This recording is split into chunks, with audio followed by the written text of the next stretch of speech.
Magandang araw sa inyong lahat at welcome sa aking channel. Binalikan ng mga netizens ang nakarang interviews at mga tweets ng aktor na si Paolo Abilino kahit pa noong nasa GMA7 pa lamang ito.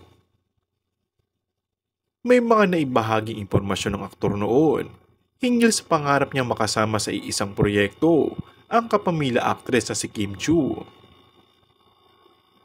Base sa mga naging tweet noon ni Paolo Abilino, makikitang kahit noong nasa Kapuso Network pa lamang ito, ay si Kim Chiu na ang crush niyang celebrity at hiling niya na maitambal sa kapamilya actress.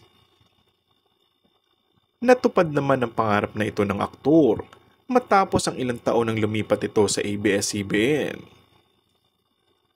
Hindi lamang basta magkatambal dahil nag-click sa mga netizens at manonood ang kanilang chemistry. Kaya naman muling nasundan ng panibagong projects ang dalawa. Muling nasundan ni na Paolo at Kim matapos ang hit series nilang Linlang ng Philippine adaptation ng hit South Korean romantic comedy ng What's Wrong with Secretary Kim. Super thankful naman si Paolo na marami ang tumatangkilik sa love team nila.